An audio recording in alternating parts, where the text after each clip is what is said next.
Talasemia adalah penyakit kelainan darah, di mana umur darah 2-4 kali lebih pendek dibanding darah normal.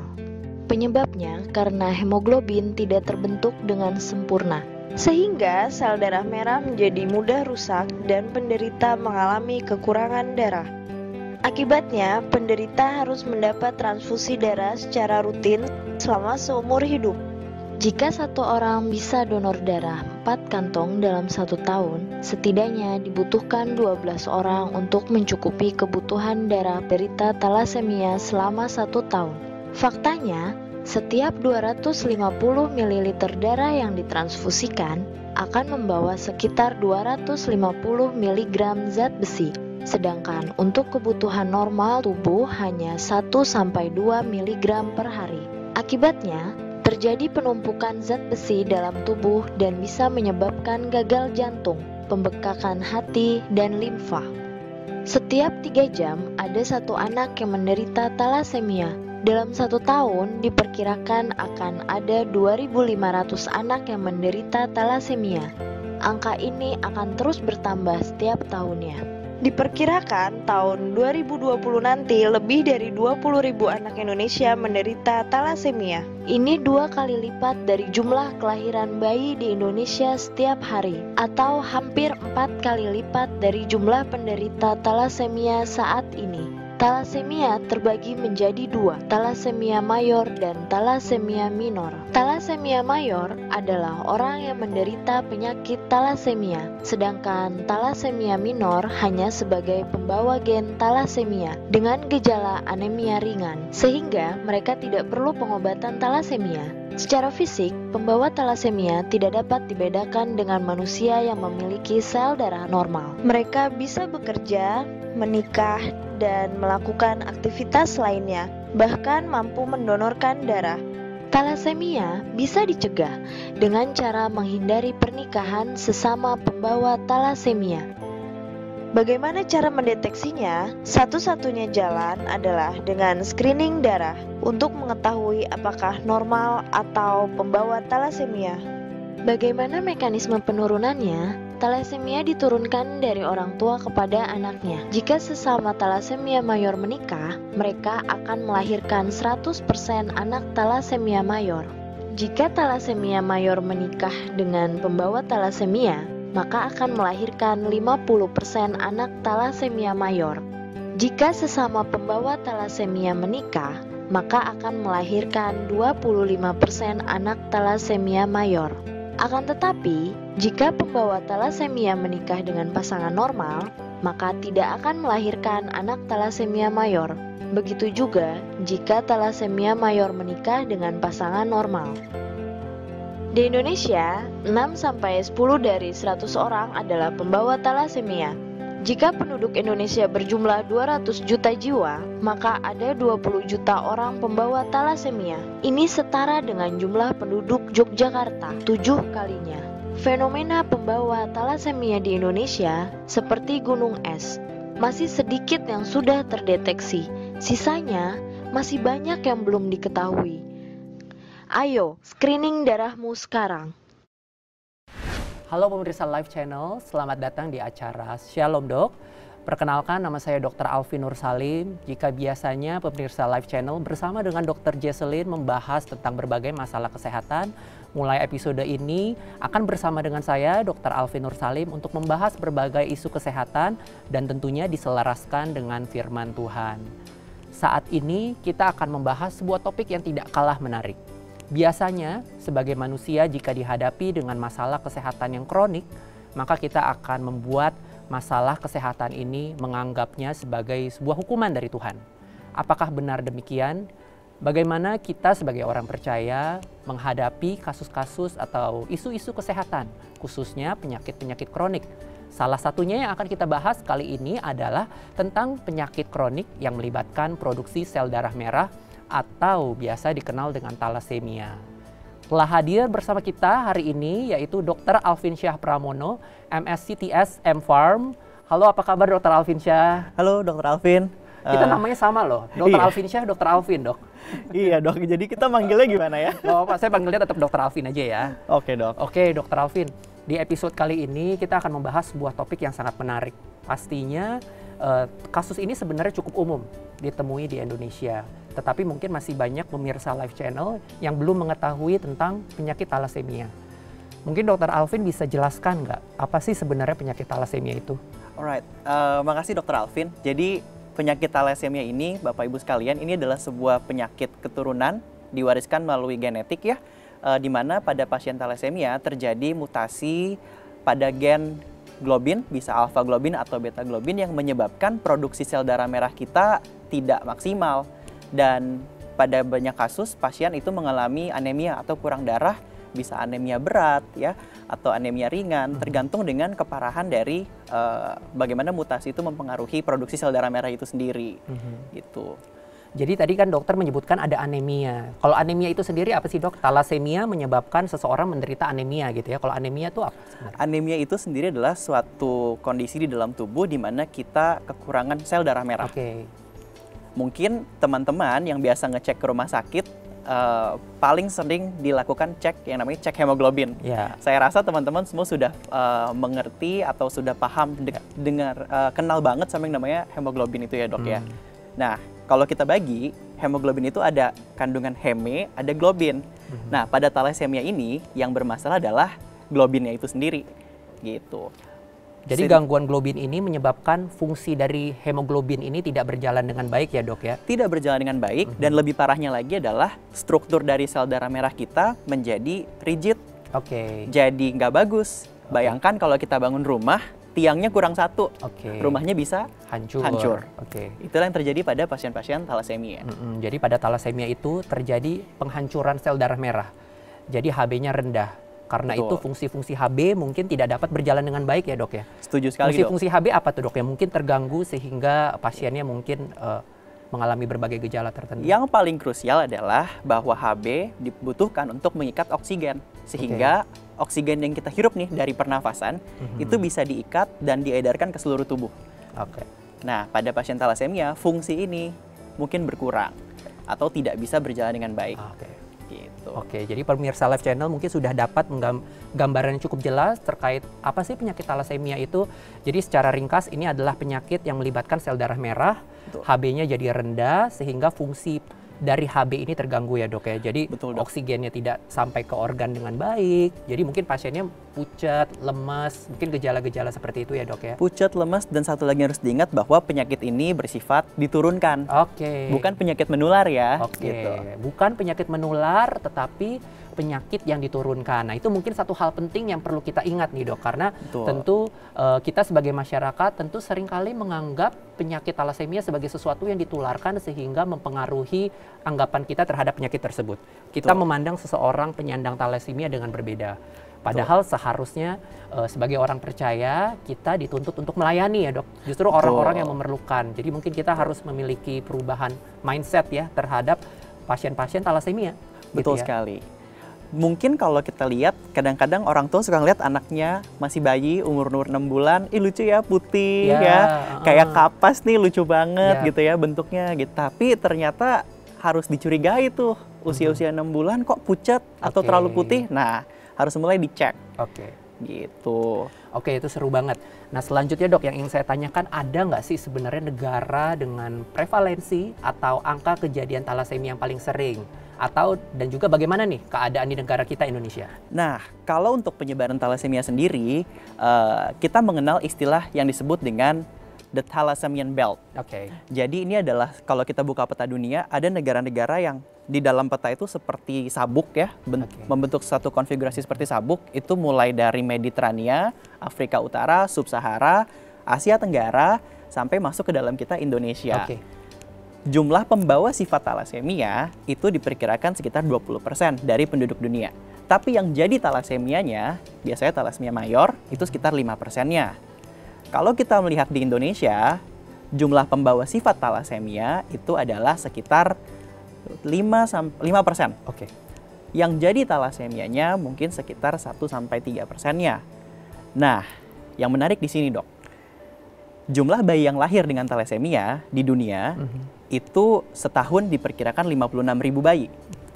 Tapi di Indonesia, dengan angka yang tadi kita perkirakan, setahun sekitar 2.500 bayi. Yeah. Memang jumlahnya mungkin tidak signifikan jika dibandingkan dengan penduduk di Indonesia yang jumlahnya 270 juta jiwa. Tetapi untuk setiap pasien talasemia yang lahir dengan talasemia mayor yang membutuhkan transfusi darah sepanjang hidupnya dan juga butuh obat-obat penunjang seperti kelasi besi dan sebagainya, biaya kesehatan yang ditanggung untuk setiap anak itu 200 sampai 300 juta rupiah per anak per tahun.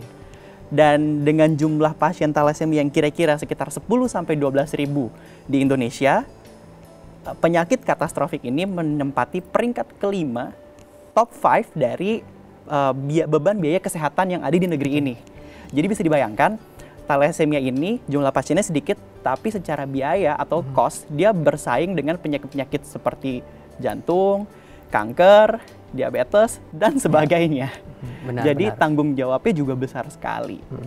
Menarik banget tadi Dokter Alvin menjelaskan bahwa beban ekonomi dari talasemia itu begitu besar. Betul. Jadi sebenarnya ini membantu kita sebagai seseorang yang mungkin tidak menderita talasemia untuk bisa menempatkan diri di posisi seseorang dengan talasemia. Gitu, karena memang ternyata ada beban, mungkin beban psikis tentu, terus harus rutin datang ke rumah sakit. Dan nggak lupa bahwa ada beban ekonomi yang sangat berat bagi pasien. Jadi kita harus bisa lebih berempati sebenarnya dengan pasien-pasien ini, karena memang masalahnya beberapa multiple ya dok, nggak hanya masalah kesehatan aja, tapi merembet ke masalah sosial ekonomi. Merembet ke banyak hal. Benar. Saya ingat banget dulu waktu saya masih pendidikan di Bandung, ada satu keluarga, suami istri, mereka tuh nggak ngerti kalau ternyata suami dan istri ini adalah sesama pembawa sifat talasemia. Jadi ketika mereka menikah, mereka punya 4 anak, empatnya kena talasemia. Gitu, bisa dibayangkan betapa berat ya sebenarnya. Gitu. Benar. Tadi dokter mengungkapkan satu istilah yang menarik, yaitu pembawa sifat. Gitu, mungkin pemirsa Live Channel penasaran nih, apa sih sebenarnya pembawa sifat talasemia? Apakah dia maksudnya tidak menderita talasemia atau gimana dok? Bagi teman-teman mungkin pernah sering kali mendengar istilah talasemia mayor, talasemia intermedia, dan talasemia minor. Yang mana pada tahun-tahun 5-6 tahun belakangan ini oleh Thalassemia International Federation diubah nomenklaturnya menjadi talasemia yang membutuhkan transfusi dan yang tidak membutuhkan transfusi. Kalau yang talasemia mayor, itu mereka memang dari lahir butuh transfusi. Tapi kalau yang intermedia atau minor bisa butuh, bisa nggak butuh dok. Nah, kalau pembawa sifat itu secara kelainan genetiknya ada, tapi klinisnya tidak jadi talasemianya. Nah, itu masuk dalam kategori bisa talasemia minor atau talasemia intermedia.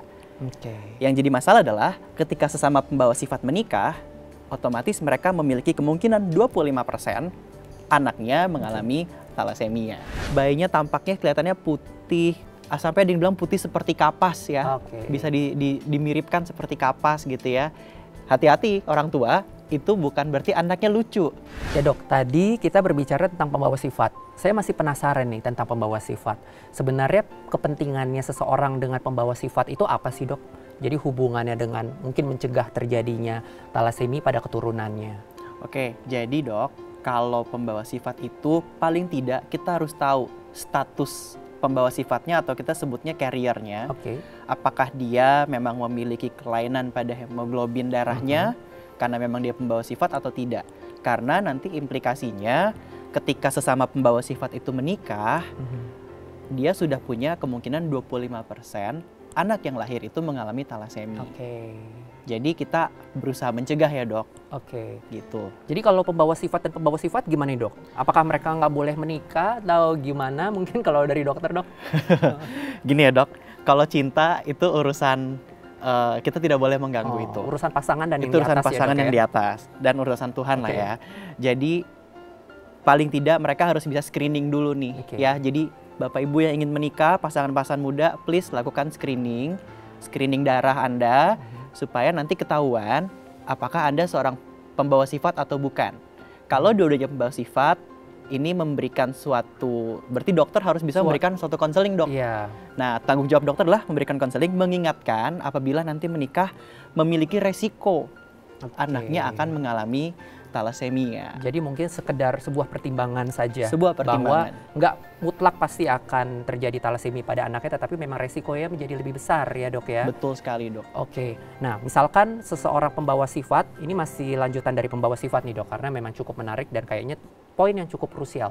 Jika seorang pembawa sifat dan pembawa sifat menikah, lalu anaknya itu misalkan ada yang thalassemia. Tadi dokter sempat menyebutkan beberapa gradasi dari thalassemia. Apakah anaknya pasti jadi thalassemia mayor? Apa bisa juga thalassemia yang intermedia atau yang tidak membutuhkan transfusi? Gitu bisa dijelaskan lebih lanjut terkait gradasi dari thalassemia tersebut nggak dok? Oke, jadi selama ini mungkin kalau kita dari zaman sekolah dulu ya, SMP atau SMA, belajar genetik pasti thalassemia itu disinggung. Karena memang kasusnya banyak di Indonesia sebetulnya. Kalau dia disebut thalassemia mayor, maka pasti ini dari bayi umur 6 bulan aja udah bisa kelihatan nih. Oke, apa tuh dok gejalanya? Mulai dari pucat-pucat ya, bayinya tampaknya kelihatannya putih, sampai ada yang bilang putih seperti kapas ya. Bisa dimiripkan seperti kapas gitu ya. Hati-hati orang tua, itu bukan berarti anaknya lucu. Kalau bayinya putih seperti kapas, lama-kelamaan males makan, males beraktivitas, sampai usia sekolah pun dia jadi malas bermain dengan teman-temannya, harus aware bahwa mungkin anak ini mengalami anemia. Tapi anemia yang mana harus dipertimbangkan, harus difikirkan. Kalau terjadi dari usia 6 bulan, sedini mungkin saja dia thalassemia mayor, dan thalassemia mayor itu wajib kudu mesti transfusi darah dok. Seumur hidupnya. Sedangkan thalassemia minor itu tidak memerlukan transfusi darah. Karena mungkin dia bisa maintain hemoglobin itu dengan kadar normal. 13, 14 gram per desiliter. Itu angka normal di laboratorium. Tapi kalau thalassemia intermedia, nah ini agak luas spektrumnya. Tapi yang pasti dia ada di antara yang mayor dan yang minor. Mungkin butuh transfusi, tapi sesekali aja. Nggak yang seperti pasien thalassemia mayor setiap bulan harus transfusi, nggak gitu. Gitu, jadi mungkin sebagai orang tua, mungkin bagi pemirsa Live Channel, jika memiliki anak yang mungkin terlihat pucat, lalu anaknya kok males makan, terlihat lemes, justru mungkin nggak merengek ya, anak kan biasanya mau nangis, aktif, merengek, justru mungkin kita harus waspada, apakah mungkin ada penyakit nih, salah satunya thalassemia, jadi jangan ragu untuk segera bawa ke dokter ya dok ya? Betul sekali. Dari tadi kan kita berbicara tentang pembawa sifat nih dok. Sebenarnya ada nggak sih cara bagi mungkin pemirsa Live Channel yang ingin melakukan screening? Apakah dirinya sebenarnya merupakan pembawa sifat thalassemia atau tidak? Ya, jadi screening thalassemia itu sampai hari ini menurut saya masih yang paling murah dok. Karena hanya sekedar periksa hemoglobin dan parameter indeks sel darah merah, yang mana itu adalah pemeriksaan rutin setiap kali kita ke lab, ataupun kita ke dokter, pasti dokter akan order itu untuk periksa. Itu merupakan screening yang paling mudah. Nanti dari hasil-hasil tersebut baru bisa dikonklusikan apakah dia merupakan sugestif membawa sifat atau tidak. Baru akan dilanjutkan dengan screening yang sifatnya molekuler dan genetik. Gitu. Jadi sebenarnya screening thalassemia itu bisa dilakukan di lab mana saja ya dok? Screening bisa, karena dok. Awalnya banget ya kita hanya melihat HB aja ya dok, nilai hemoglobin aja sebagai pintu masuk ya. Betul, lalu mungkin ditambah dengan parameter seperti MCV, MCH, MCHC, yang mana itu sudah sepaket lah sama periksa hemoglobin biasanya. Iya, jadi dengan memeriksa itu harganya mungkin tidak terlalu mahal, namun informasi yang diberikan bisa sangat besar sekali manfaatnya. Betul. Terkait tentang pemeriksaan screening tadi dok, jadi bisa dijelaskan lebih lanjut nggak? Mungkin pemeriksaan molekuler yang biasa dilakukan itu apakah bisa dilakukan di semua tempat di Indonesia atau mungkin hanya di beberapa center saja? Yang saya tahu kalau pemeriksaan yang pertama itu biasanya menggunakan kita sebut HB elektroforesis. Mungkin tidak semua lab bisa, tapi biasanya di lab-lab yang level kota atau provinsi pasti ada. Ya, kalau untuk genetik itu menggunakan sequencing atau mendeteksi mutasi dari gen alfa dan beta globin itu memang hanya biasanya di center-center pendidikan saja atau di lembaga molekuler yang ada di Indonesia itu lembaga molekuler Eijkman, atau juga bisa di lembaga-lembaga pendidikan atau universitas ya sebetulnya biasanya gitu. Mungkin jadi jika seseorang datang untuk pemeriksaan lab lalu HB-nya rendah, jadi jangan stop di sana dok ya. Jadi tetap dikejar, dicari tahu mengapa HB-nya itu rendah. Betul. Karena kita sebagai seseorang yang tinggal di Indonesia, tinggal di daerah yang memang prevalensi talasemia cukup sering. Salah satu penyebab HB rendah itu adalah talasemi.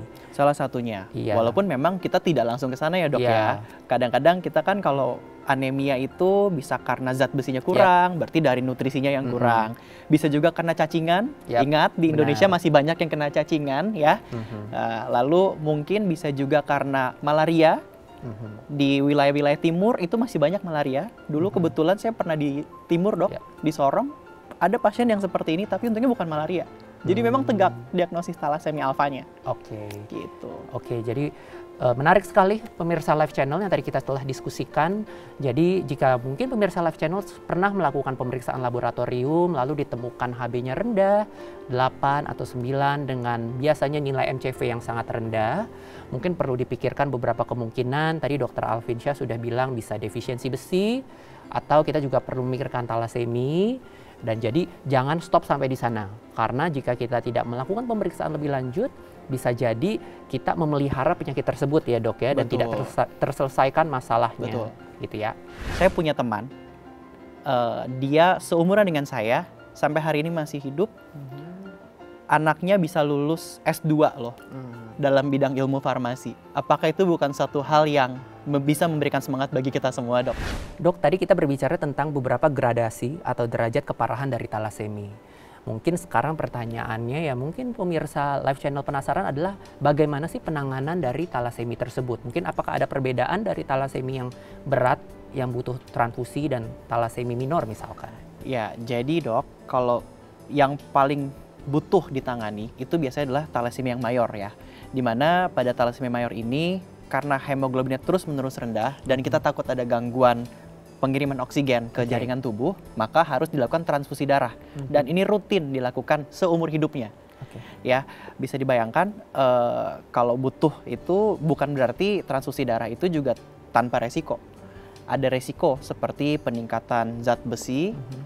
Kesannya zat besi bagus ya, dari zaman dulu kita diizin zat besi itu bagus. Tapi pada pasien talasemi ternyata zat besi ini diam-diam membunuh. Nah, kenapa? Karena zat besi itu bisa numpuk di dalam jaringan tubuh seperti di jantung, lama-kelamaan jadi gagal jantung. Di dalam liver, lama-lama jadi gagal liver, gagal hati. Atau malah merangsang tubuh kita ini kan kondisinya kekurangan darah. Jadi dipaksa untuk menghasilkan darah sebanyak-banyaknya. Akibatnya apa? Sum-sum tulang yang tempat memproduksi darah itu jadi rapuh dok. Dan mudah sekali pasien-pasien itu mengalami patah tulang hanya sekedar mungkin kepentok aja patah tulangnya gitu ya. Seperti itu. Dan mungkin mukanya berubah jadi panjang ya. Ada gambar yang sangat khas pada pasien talasemi. Untuk menyiasati itu adalah obat, namanya terapi kelasi besi. Tapi kelasi besi itu juga tidak murah juga gitu. Kadang ada, kadang nggak ada di Indonesia. Tapi kita berharap semoga akan ada terus keberlanjutan untuk pasien-pasien talasemi ya ke depannya. Gitu Oke, jadi memang penderita penyandang talasemi ini penanganannya itu cukup kompleks ya dok. Jadi mungkin sebagian orang, mungkin pemirsa Live Channel, bagi beberapa yang mengenal talasemi tidak hanya sekedar transfusi darah, tetapi justru transfusi darah berulang ini memang bisa menyebabkan komplikasi lanjutan. Salah satunya adalah penumpukan besi di berbagai organ, dan itu juga perlu ditangani. Dan tentu itu memang menjadi beban ekonomi juga. Nah, moga-moga sih dengan pemaparan Dr. Alvinsyah ini kita bisa menjadi lebih peka ya dok. Kita bisa menjadi lebih berempati terhadap teman-teman kita yang mungkin memang menyandang talasemi. Tadi kita berbicara dok tentang penanganan talasemi mayor. Kalau talasemi yang butuh transfusi darah ya dok ya. Betul. Nah, bagaimana kalau untuk talasemi yang tidak membutuhkan transfusi darah? Gimana penanganannya biasanya dok? Pada pasien talasemi yang tidak membutuhkan transfusi darah, most likely memang tidak membutuhkan terapi apa-apa dok. Ya, karena memang tidak ada gejala klinis yang muncul. Tetapi jangan salah, kadangkala penyerapan zat besi juga meningkat. Dapat dari mana? Dari makanan. Ada penyerapan zat besi berlebih dari usus kita pada saat makan. Nah, ternyata pada pasien-pasien talasemi yang tidak perlu ditransfusi atau non-transfusion dependent talasemi, itu bisa juga mengalami penumpukan zat besi berlebih. Karena dari diet tadi itu gitu ya. Pada akhirnya sama juga, zat besi berlebih akan menyebabkan gangguan pada berbagai macam organ tubuh gitu. Jadi mungkin biar pemirsa Live Channel juga clear, jadi penyakit talasemia ini sebenarnya adalah penyakit yang bisa disembuhkan atau kita sebutnya bagaimana, Dok? Kita sebutnya sejauh ini memang penyakit ini masih belum bisa disembuhkan. Ya, kita sebut ini sebagai penyakit kronis, artinya memang membutuhkan terapi terus-menerus jangka panjang seumur hidup. Gitu. Tapi Dok, saya ingatkan kembali sebagai orang-orang yang percaya sama Tuhan, kita nggak boleh kecewa dan putus asa dengan kondisi ini. Justru di saat seperti inilah Tuhan selalu bilang kita harus bisa bangkit dan menang atas diri kita sendiri. Makanya teman-teman penyandang talasemi, saya mengajak teman-teman untuk terus menggali diri kalian, menjadikan waktu hidup kalian itu berarti dan kalian bisa menjalankan apapun yang Tuhan rencanakan mau hidup kalian. Sebagai contoh, saya punya teman. Dia seumuran dengan saya, sampai hari ini masih hidup. Anaknya bisa lulus S2 loh, dalam bidang ilmu farmasi. Apakah itu bukan satu hal yang bisa memberikan semangat bagi kita semua, Dok? Iya, benar-benar membanggakan ya. Maksudnya walaupun mungkin menderita talasemi, tetapi kualitas hidupnya masih baik gitu. Ya, jadi penting banget nih yang Dr. Alfinsyah sampaikan bahwa walaupun kita mungkin ada saudara-saudara atau teman kita menderita talasemi, atau mungkin pemirsa Live Channel di rumah adalah penderita talasemi, jangan berkecil hati, percayalah bahwa semua yang terjadi dalam hidup kita sudah diatur dan kita harus memanfaatkan semaksimal mungkin apa yang ada. Karena sebenarnya pelayanan itu tidak terbatas di lingkungan gereja, tetapi dalam kehidupan teman-teman juga bisa dilakukan. Bahkan di tengah sakit pun sekalipun ya, Dok ya. Betul. Gitu. Mungkin kita tadi membahas tentang bagaimana seseorang penderita talasemi bisa berkarya. Nah, namun apa yang bisa kita lakukan mungkin sebagai orang yang tidak menderita talasemi untuk bisa merangkul mungkin teman-teman kita yang menderita talasemi, Dok? Sebagai orang percaya, apa sih yang bisa kita lakukan untuk memberikan pelayanan kepada mereka? Kembali lagi, bagi orang-orang yang mungkin saat ini kita dilahirkan sehat, tidak menderita talasemi, kita harus mengingat kembali bahwa hidup di dunia ini itu tidak hanya untuk diri kita sendiri. Justru dalam keadaan bahwa kita sadar di sekeliling kita ada orang-orang yang mungkin menderita talasemi, teman-teman penyandang talasemi itu harus kita bisa rangkul. Justru kita harus bisa mematahkan stigma-stigma terhadap talasemi. Ya, jadi benar sekali kata Dr. Alfinsyah. Jadi walaupun mungkin ada sahabat Shalom Dok, pemirsa Live Channel yang mengalami sakit talasemi, jangan berkecil hati karena terlepas dari berbagai masalah yang kita miliki, kita tetap bisa menggunakan hidup kita sebagai sebuah pelayanan ya, Dok ya. Betul sekali. Jadi justru kita bisa menggunakan hidup kita sebagai sumber inspirasi untuk teman-teman yang lain. Betul sekali. Jadi memang menarik banget pembicaraan kita, Dr. Alfinsyah. Mungkin sebelum kita akhiri, Dr. Alfinsyah apakah memiliki pesan-pesan terakhir untuk pemirsa Live Channel untuk memberikan kekuatan, memberikan inspirasi lagi lebih lanjut kepada pemirsa Live Channel? Iya, untuk pemirsa Live Channel, apapun kondisi kita saat ini, apapun masalahmu, apapun penyakit yang kau hadapi, entah itu penyakit infeksi, penyakit yang disebabkan oleh kuman, ataupun penyakit turunan seperti talasemi ini, ingat, percayalah, Tuhan tidak akan pernah meninggalkan engkau tergeletak, karena tangannya akan terus menopang engkau. Dan bagi teman-teman yang sehat, yuk kita membiasakan diri kita untuk terus mengasihi sesama kita, sebagaimana Tuhan sudah mengajarkan kita untuk mengasihi sesama seperti diri kita sendiri. Oke. Wah, menarik sekali pemirsa Live Channel. Jadi pada edisi kali ini kita sudah belajar banyak hal, baik dari segi kedokteran talasemi, dari gejala sampai juga penanganan, screening, pencegahan, dan sebenarnya apa yang bisa kita lakukan sebagai orang percaya bagi sisi penderita talasemi maupun kita yang sehat untuk merangkul sahabat-sahabat kita yang menderita talasemi. Semoga tayangan ini bisa menjadi inspirasi dan menguatkan kembali iman kita bahwa apapun masalah yang terjadi di dalam hidup kita, kita tetap bisa menggunakan hidup kita sebagai sebuah pelayanan dan inspirasi untuk orang lain. Gitu ya, Dok? Betul sekali, Dok. Terima kasih banyak Dr. Alfinsyah atas diskusinya, sudah meluangkan waktu datang ke Shalom, Dok. Semoga acara ini bisa menjadi inspirasi buat teman-teman semua. Dengan demikian, selesai sudah acara Shalom Dok edisi kali ini. Saya Dr. Alvin Nur Salim dan Dr. Alfinsyah Pramono undur diri terlebih dahulu. Sampai jumpa. Sampai jumpa.